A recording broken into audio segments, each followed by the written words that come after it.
नमस्कार साथियों, आज हम पढ़ने जा रहे हैं आचार्य रामचंद्र शुक्ल का हिंदी साहित्य का इतिहास। और उनके इतिहास को पढ़ने से पहले हम आचार्य रामचंद्र शुक्ल के बारे में थोड़ा सा जानते हैं। तो चलिए थोड़ा सा समझते हैं। आचार्य रामचंद्र शुक्ल का जन्म 1884 में अगौना गांव, जिला बस्ती, उत्तर प्रदेश में हुआ था। तो उनका जन्म कहाँ हुआ था? जिला बस्ती, उत्तर प्रदेश में। तथा इन्होंने 1898 में मिडिल की परीक्षा उत्तीर्ण की। और इसके बाद इन्होंने पहली नौकरी 1904 में मिशन स्कूल में एक ड्राइंग के रूप में इन्होंने की थी। तो ये मिशन स्कूल में किसी में पढ़ाते थे, तो ये ड्राइंग के मास्टर थे। और तथा इसके साथ ही इसके बाद इन्होंने ये आनंद कादम्बनी का संपादन भी इन्होंने किया था।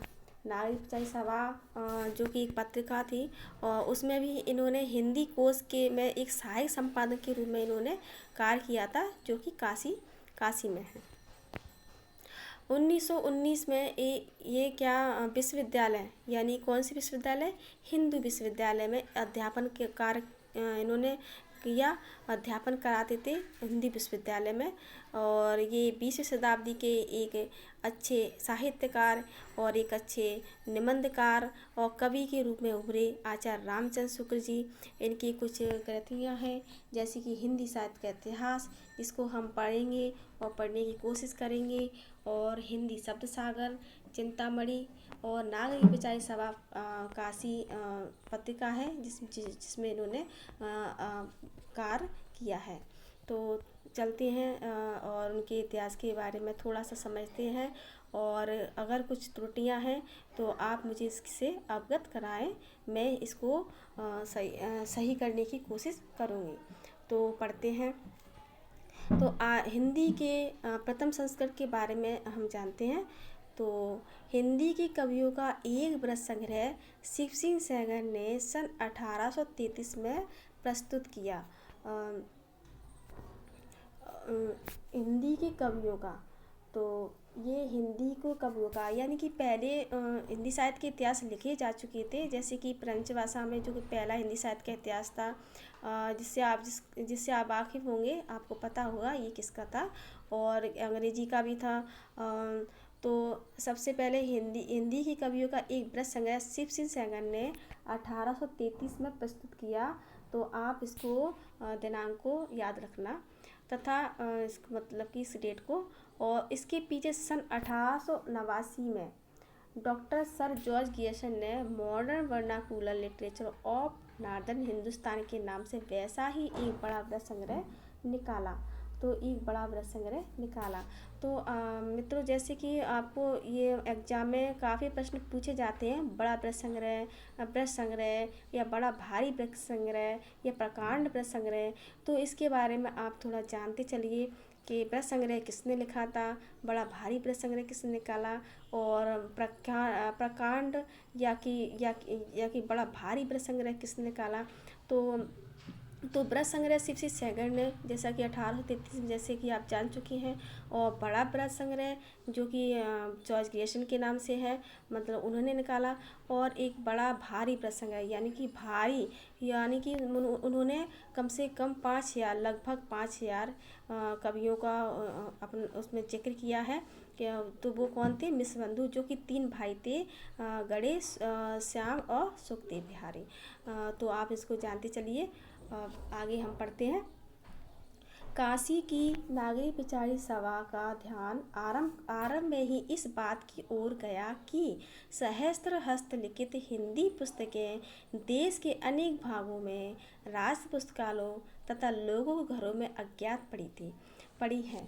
तो अब जो नागरिक विचारी सभा, मतलब जो उस टाइम की पत्रिका थी, जो कि चल रही थी, तो आरंभ में ही मतलब पहले शुरू में ही इन्होंने क्या किया, इनका ध्यान था कि जो हजारों साल, सहस्त्र यानी हजारों साल पुराने हस्तलिखित में हाथों से लिखी हुई जो पुस्तकें थी, जो अनेक भागों में, अनेक अनेक भाग, देश के अनेक भागों में, राज पुस्तकालयों में, राजघरानों में, या राजभवन थे उनमें जो पुस्तकालय बनी हुई थी उनमें, और लोगों के घरों में अज्ञात पड़ी हुई थी, लोगों के घरों में, यानी कि कोई कभी रहे होंगे तो उनकी अज्ञात पड़ी हुई थी, अतः सरकार की आर्थिक सहायता से। तो नागरिक परिषद सभा ने सरकार की सहायता ली, आर्थिक सहायता यानी आर्थिक यानी कि पैसों की सहायता से सन 1900 में पुस्तकों की खोज का काम हाथ में ले लिया। तो उन्होंने क्या किया, सन 1900 में पुस्तकों का काम हाथ में अपने ले लिया, और क्या कहते हैं, काम ले लिया। सन 1911 तक की खोज की अपनी 8 रिपोर्टों में सैकड़ों अज्ञात कवियों तथा ज्ञात कवियों के अज्ञात ग्रंथों का पता उन्होंने लगाया।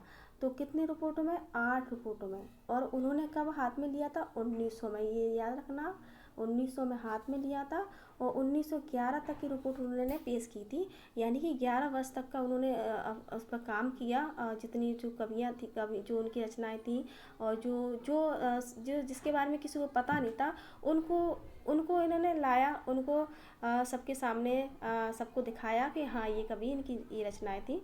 तो ऐसे करके उन्होंने, ये अज्ञात कवि थे जो जिनके बारे में किसी को पता नहीं था, या फिर जो कवि जानते थे उनकी जो अज्ञात रचनाएं थी, इनके बारे में किसी को नहीं पता, तो इनको इन्होंने सामने लाया, पता लगाया। तो 1913 में, सन 1913 में सारी सामग्री का उपयोग करके, तो फिर अब लास्ट में इन्होंने क्या किया, 1913 में सारी सामग्री का उपयोग किया, जो कि इन्होंने 11 वर्ष में इन्होंने जितनी खोजें की थी, तो उनको उपयोग करके मिस्र बंधु ने, जो कि 3 भाई थे, जो कि आपको पता होगा मिस्र बंधु, तो इन्हें अपना बड़ा भारी प्रसंग्रह, यानी अब इन्होंने सबसे बड़ा भारी संग्रह, इन्होंने क्या किया, 5000 कवियों को लिया, 5000 यानी लगभग 4,591 कवि, 91 कवि रहे हैं, तो लगभग 5000 मान के चलते हैं। तो मिस्र बंधु बड़ा भारी प्रश्न संग्रह मिस्र बंधु, जिसमें वर्तमान काल के कवियों, अब इन वर्तमान काल के कवियों को भी इन्होंने लिया है, किसने, मिस्र बंधुओं ने, और लेखकों का समावेश किया, जो कि वर्तमान कवि थे और जो बाकी कवि थे उनका समावेश किया, उनको मिलाया, 3 भागों में प्रकाश किया, समावेश करके 3 भागों में। तो 3 भाग कौन से, पहले 3 तो 1913 में थे, और चौथा 1934 में, जो कि आपको पता होगा। माफ़ी चाहती हूँ।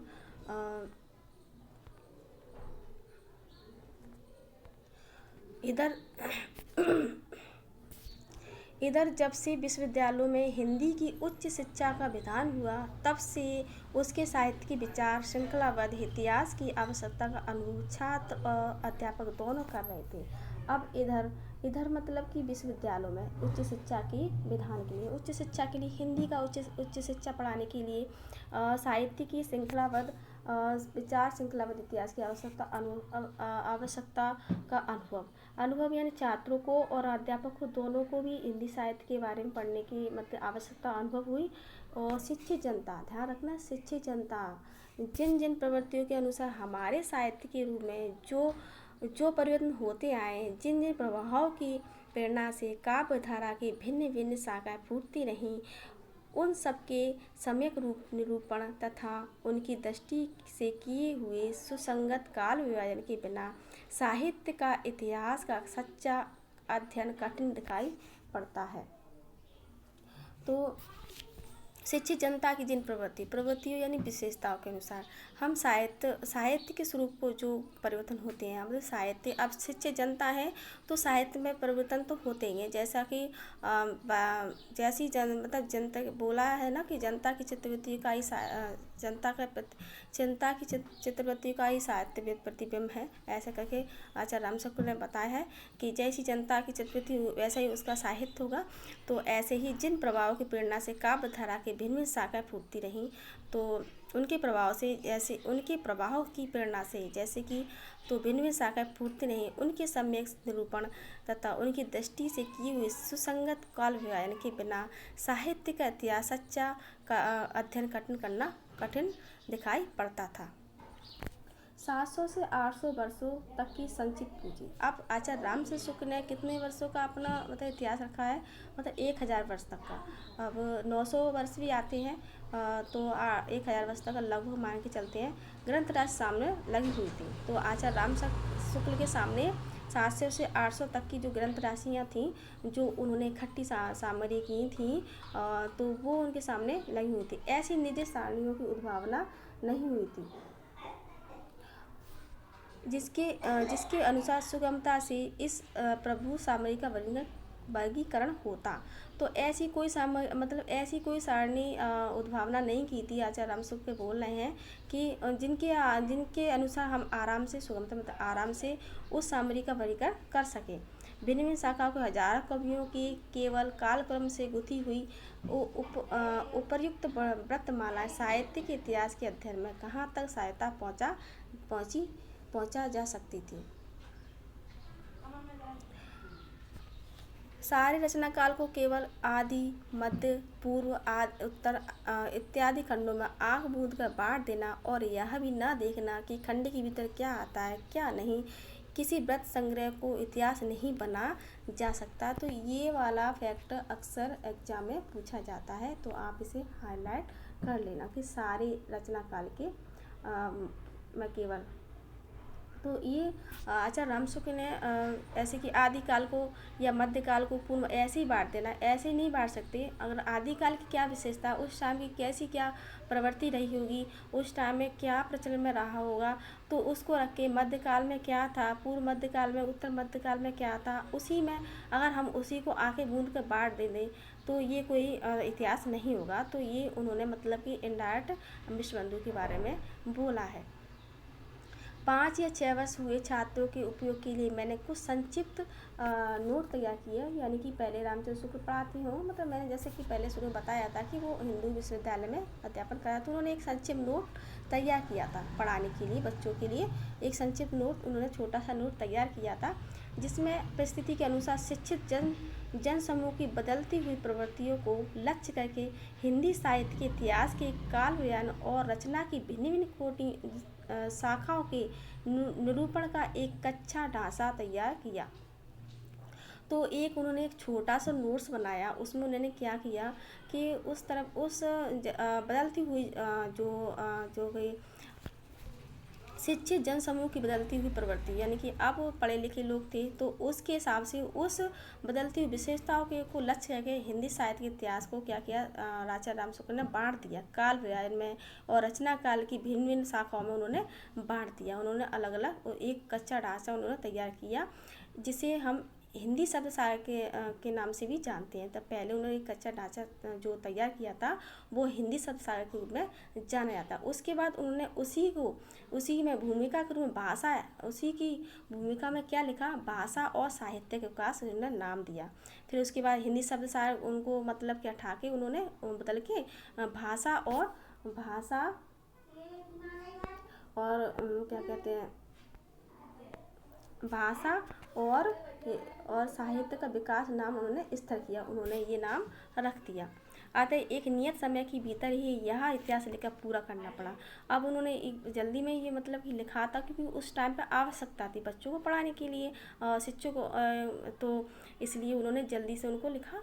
हिंदी साहित्य का इतिहास लिखने के लिए जितनी अधिक सामग्री मैं ज़रूरी समझता था, उतनी तो उस अवधि के भीतर इकट्ठी ना हो सकी, पर जहाँ तक हो सका आवश्यक उपादान रखकर पूरा किया। तो आचार्य रामचंद्र बोल रहे हैं कि जितनी हमें ज़रूरत थी उतना तो नहीं मिला, लेकिन उन्होंने क्या किया, जहाँ तक आवश्यक थी वहाँ तक उन्होंने उसको पूरा करने की कोशिश की।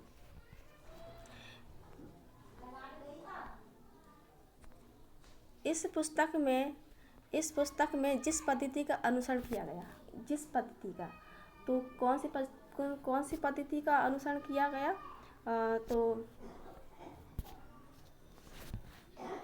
कौन सी पद्धति का अनुसरण किया गया था,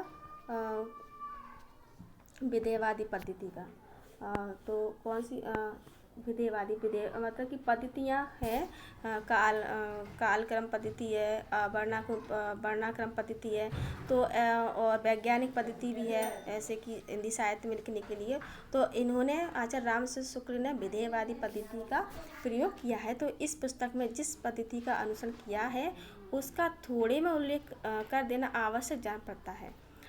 पहले काल व्यान को ले लीजिए। तो इन्होंने पहले काल व्यान को लिया है। इस काल व्यान की भीतर किसी विशेष ढंग की रचनाओं की प्रचुरता दिखाई पड़ी। आप देखिए, अब वो बता रहे हैं कि हमने काल व्यान कैसे किया। तो तो उन्होंने बताया कि जैसे जैसे उस काल की विशेषता थी, प्रवृत्ति थी। जैसे कि आदिकाल को ले लीजिए, तो उस टाइम पे राजा महाराजों का टाइम था। तो उस टाइम पे ज़्यादातर युद्ध हुआ करते थे। वीर काल मतलब उस टाइम पे वीर गाथाएँ ज़्यादा प्रचलित थी। तो उसी ढंग से उन्होंने जिस काल की जो विशेषता थी उसी को उन्होंने दिखाया। वह एक अलग काल माना गया। क्या अलग काल माना गया, और उसका नामकरण उन्हीं रचनाओं के स्वरूप के अनुसार किया गया।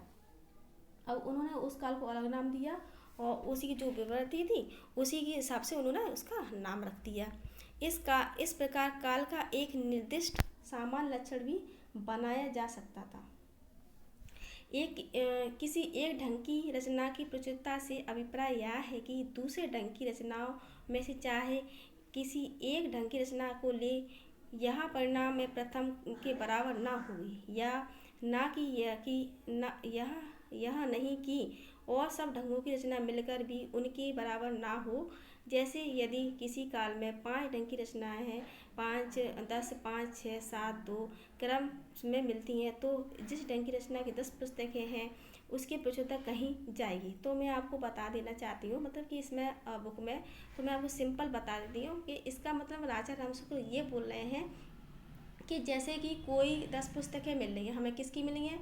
जैसे कि 10 पुस्तकें मिली हैं हमें केवल वीर रस की, तो हमें 10 पुस्तकें वीर रस की मिल रही हैं और 2 पुस्तकें हमें उसकी श्रृंगार रस की मिल रही हैं। तो उन्होंने क्या किया, 10 पुस्तकों को उठाया और उसी के हिसाब से उन्होंने उस काल का नाम कर दिया। उस पुस्तकों को मिला के उसी ढंग की पुस्तकों को उन्होंने बताया।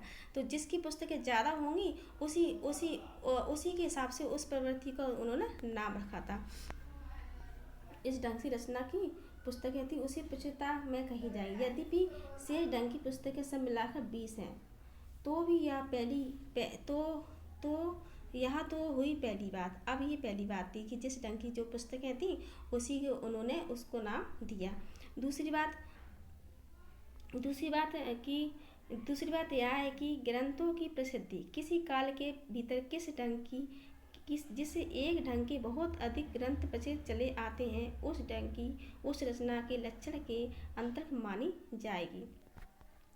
तो अब दूसरी बात क्या है, अब ग्रंथ, अब उसमें क्या है, अब उसमें ये देख रहे हैं कि किस ढंग की पुस्तक है, उसमें उस पुस्तक में क्या लिखा है, किस ढंग की पुस्तकें। तो किसी काल के भीतर जिस ढंग के बहुत अधिक प्रसिद्ध चले जाते हैं उस ढंग की रचना उस काल के लक्षण अंतर्गत मानी जाएगी। तो अब जैसे कि आदिकाल में अधिकतर वीर रस मिले हैं और तो उन्होंने उसी ढंग को वीर काल बोल दिया। तो ऐसे ही आचार्य रामसूत्र ने बांटे। चाहे और दूसरे ढंग के अप्रसिद्ध और असाधारण कोटि की बहुत सी पुस्तकें भी इधर उधर कोनों में पड़ी मिल जाया करें, प्रसिद्धि भी किसी काल की लोकप्रियता की प्रतिध्वनि होती है। तो ये हुई बात। अब सेंस ये है पूरा कि आचार्य रामशंकर स्वरूप बोल रहे हैं कि जिस पुस्तक की ज़्यादा प्रवृत्ति होगी, जिस ज़्यादा प्रसिद्धि होगी, जो ज़्यादा प्रसिद्ध होगी, उस काल की प्रतिध्वनि उस काल की विशेषता होगी पूरी, कि ये पुस्तक इस काल में इतनी लिखी गई है तो इस काल में यही प्रवृत्ति उसकी होगी। सारांश यह है कि इन दोनों बातों की ओर ध्यान रखकर काल व्यवधान का नामकरण किया गया। अब इन दोनों बातों को इन्होंने ध्यान दिया। कौन सी बातों को, कि कौन मतलब सबसे ज़्यादा पुस्तकें किस किस की हैं, कौन सी मतलब किस भाषा में, मतलब वीर में लिखी हैं कि श्रृंगार में लिखी हैं, और फिर उसके अंदर क्या लिखा है, उसके अंदर कौन सी प्रवृत्ति ज़्यादातर बताई गई है, कि श्रृंगार के वीर ज़्यादा लड़ाई झगड़े हुए हैं कि क्या हुआ, मतलब कि राजनीति है, कौन सा मतलब उसका उस पुस्तक में प्रवृत्ति को दर्शाया गया है उसका काव्य आचार्य राम शुक्ल ने किया है। आदिकाल का नाम मैंने वीरगाथा काल रखा। तो वीरगाथा काल आदिकाल का नाम आचार्य राम शुक्ल ने रखा है। युक्त काल के भीतर दो प्रकार की रचनाएं मिलती हैं, एक अपभ्रंश की और एक देसी बोलचाल की।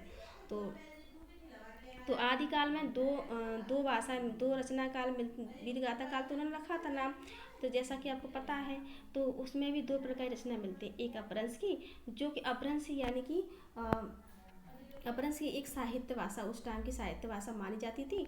तो ये मानक भाषा मान लो उस टाइम की, और ये देसी जो कि लोक प्रचलित भाषा थी, जो आम बोलचाल की भाषा उस टाइम पे आदिकाल में यानी कि वीरगाथा काल में मानी जाती थी। अपभ्रंश की पुस्तकों में कई तो जैनों के धर्म तत्व निरूपण संबंधित पुस्तकें हैं।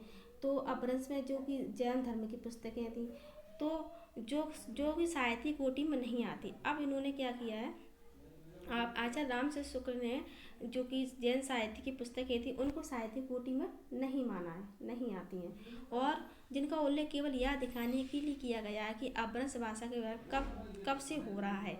तो इन्होंने इसलिए रखा है उसका नाम अपने इनका अपभ्रंश भाषा का विकास या व्यवहार कब से शुरू हुआ है या हो रहा है। साहित्य कोटि में आने वाली रचनाओं में कुछ तो भिन्न भिन्न विषयों पर फुटकल दोहे यानी कि अमीर खुसरो है, विद्यापति, ये इनको मान के चलते हैं, जिनके अनुसार उस काल में कोई विशेष प्रवृत्ति निर्धारित नहीं की जा सकती। और साहित्य में उन्होंने 4 पुस्तकों को अपभ्रंश माना है। तो आचार्य राम शुक्ल ने केवल अपनी देशात्म में केवल 12 रचनाओं को माना है, मतलब उल्लेख किया है।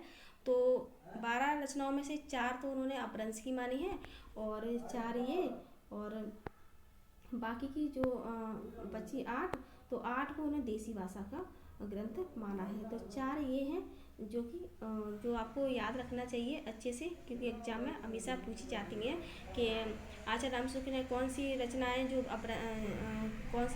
अपभ्रंश की हैं और कौन सी लोक भाषा की हैं।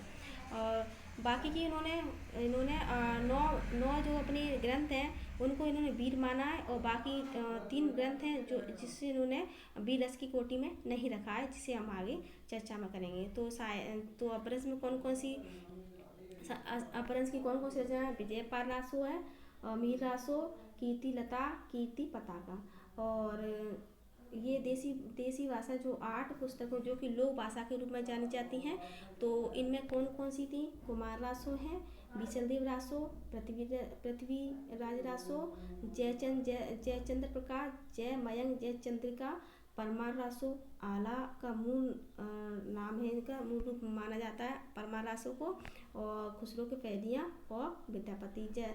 तो मैंने बताया था आपको कि उन्होंने वीर रस की 9 अपने ग्रंथों को माना है।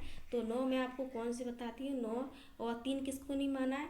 तो उन्होंने विचलदेव रासो को और खुसरो की पहेलियाँ और विद्यापति, ये तीन जो इन ग्रंथ हैं इनको इन्होंने वीर रस की कोटि में नहीं रखा है, क्योंकि विचलदेव रासों में अधिकतर श्रृंगार रस की प्रधानता है, और जो खुसरो की पहेलियाँ और विद्यापति की पदावलियाँ ये फुटकर रचनाओं में आती हैं। इसलिए आचार्य राम शुक्ल ने इनको वीर रस की कोटि में नहीं रखा। तो आज के लिए इतना ही मित्रों। आगे अगर मेरी ये वीडियो आपको पसंद आती है तो आप मुझे कमेंट बॉक्स में बताना, तो मैं आगे भी अपनी ये वीडियो आगे भी जारी रखूँगी। और वीडियो को देखने के लिए बहुत बहुत धन्यवाद। और अगर कोई गलती या त्रुटि हुई है तो आप बेझिझक मुझे कमेंट बॉक्स में बता सकते हैं। धन्यवाद।